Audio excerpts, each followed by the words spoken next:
Avec en mémoire les 11 commémorations précédentes, j'ai aussi des souvenirs plus personnels. En effet, je me souviens de mon grand-père qui, en famille, fièrement certes, évoquait la guerre de son père avant d'évoquer plus modestement la sienne à mon paternel. Puis ce fut mon propre père qui raconta ses combats, et vous ne pouvez pas savoir comment je suis encore aujourd'hui heureux de rien avoir à raconter à mes enfants.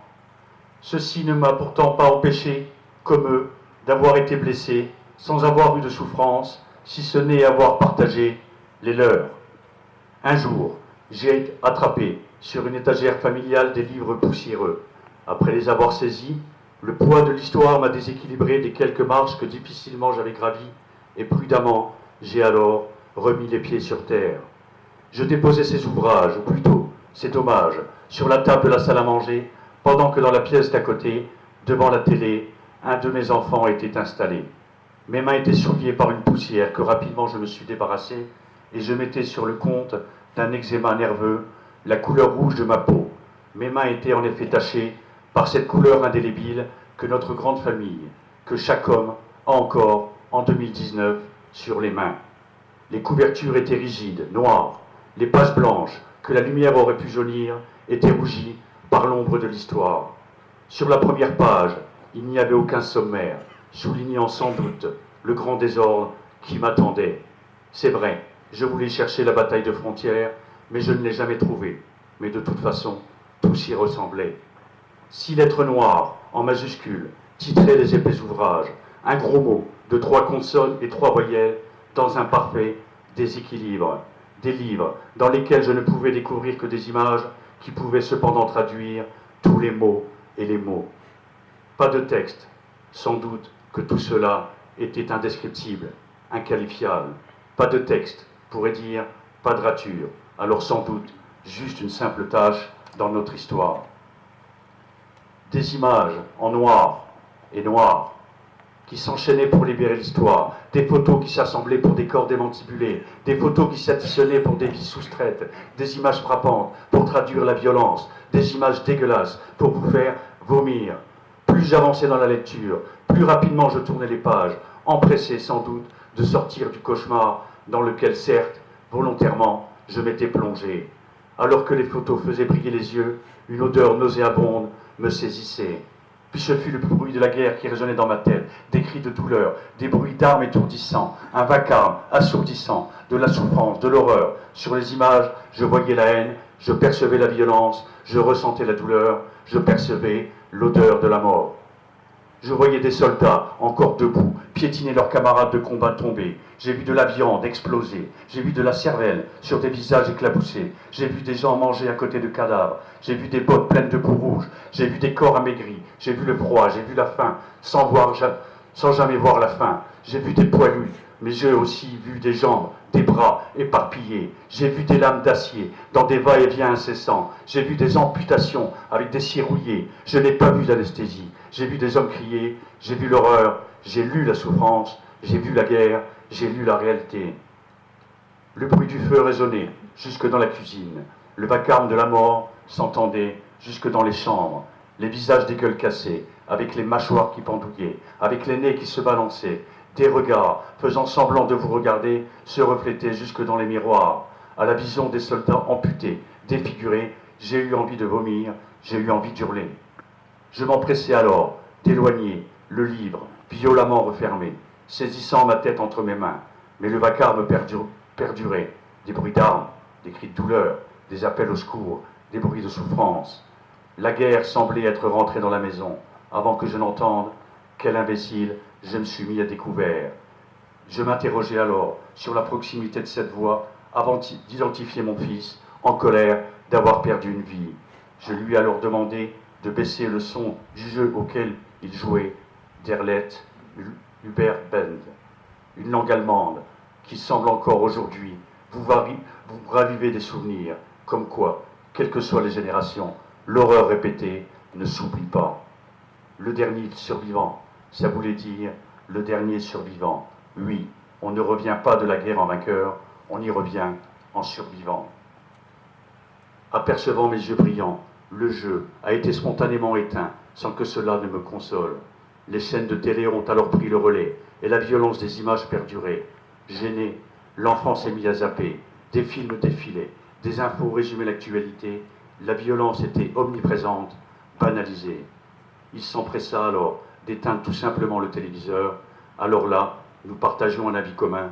Il suffit parfois d'appuyer sur un bouton rouge pour que tout s'arrête. J'ai empilé les lourds ouvrages résumant cette période de notre histoire, et ensemble, nous avons échangé. J'ai alors aussi compté les victimes innombrables. Puis nous avons évoqué ces soldats, ceux qui n'avaient pas choisi, ceux qui se sont battus, les déserteurs qui humainement ne voulaient pas périr, les familles qui ont souffert, les cérémonies commémoratives, le devoir de mémoire, la politique, le pouvoir de domination, les esprits conquérants, les médailles attendues, la reconnaissance oubliée, l'ignorance des jeunes, l'individualisme, l'égoïsme, le racisme, la violence, la haine, présents dans nos villes et dans nos campagnes. Attendre d'avoir 100 ans pour se voir accrocher une médaille à défaut de s'être fait épingler sur le front, parfois je dis une honte. Mais nous avons aussi parlé, heureusement, de tolérance et de fraternité. Nous avons refait le monde sans même y croire. Alors nous sommes allés nous balader dans le silence de nos campagnes. Nous avons emprunté des chemins escarpés. Ensemble, nous avons franchi des obstacles, enjambé ceux qui barraient notre chemin, croisé des sentiers parfois non balisés, fait des choix aux intersections. Nous avons pris garde de ne pas glisser et nous sommes arrivés sur ce site où se dresse cette nécropole nationale. Oui, nous nous sommes retrouvés ici, comme nous le sommes aujourd'hui, avec vous, face aux dégâts gravés dans la pierre, et moi, face au champ de bataille que je continuerai demain à mener, celle contre la violence, contre la haine, contre le mépris, contre la tolérance, bref, pour tout simplement être acteur du combat pour la paix, mais juste acteur, car les héros ont leur nom derrière moi. Oui, nous étions assis là, dans le bruit de la paix, dans le silence de la guerre, mais ensemble, nous avons perçu des bruits lointains, nous avons alors, à cet instant, simplement échangé des regards. Soudain, dans un magnifique ciel bleu, des rapaces se sont mis à tournoyer, semblant vouloir dominer notre campagne, et le ciel, soudain, s'assombrit. Les nuages étaient poussés par un vent qui, de nos jours, aurait tendance à s'établir. Nous avons alors évoqué la nature humaine. Chaque espèce a son prédateur, m'affirmait-il, avant que je ne lui pose la question, et le prédateur de l'homme. Il m'a répondu que j'avais la réponse. Le point commun de mon intervention avec cette guerre, c'est qu'elle a été en effet plus longue que ce qu'on attendait. La différence, elle ne se répétera pas. Mais si mes mots ont été plus nombreux, ils ont tenté de résumer ce qui, durant 12 ans, ont noirci mon écran pour tenter d'éclairer les consciences. Souvent, j'y ai évoqué la banalisation des violences, la virtualité d'une paix pérenne et la réalité de la guerre. Pour conclure, je dirais qu'en définitive, je crois que nous avons tous des choses à raconter et que la guerre n'est pas un jeu, ce n'est pas le plus fort qui a raison, mais seule la raison rend plus fort. Et si cette histoire imaginaire contient des vérités, j'ai espoir que nous pouvons ensemble faire en sorte que nos rêves deviennent réalité. Laissons le pessimisme à la virtualité et garantissons-nous ensemble que dans notre club démocratique international puissent réellement exister les nécessaires valeurs de respect et de tolérance. Ce qui me fait peur, c'est qu'on parle maintenant de réalité virtuelle. Mais si, comme moi, certains d'entre vous n'ont rien à raconter à leurs enfants, expliquez-leur simplement ce que sont la liberté, l'égalité, la fraternité. Alors là, sans doute que demain, je vous promets, ils vivront en paix.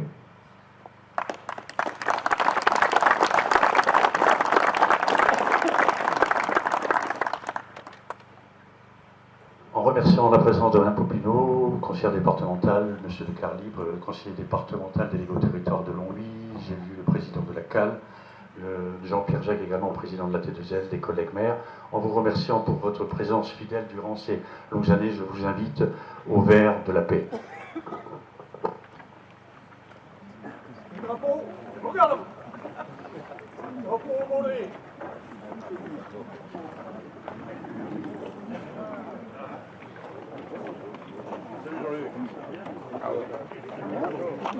Bon travail.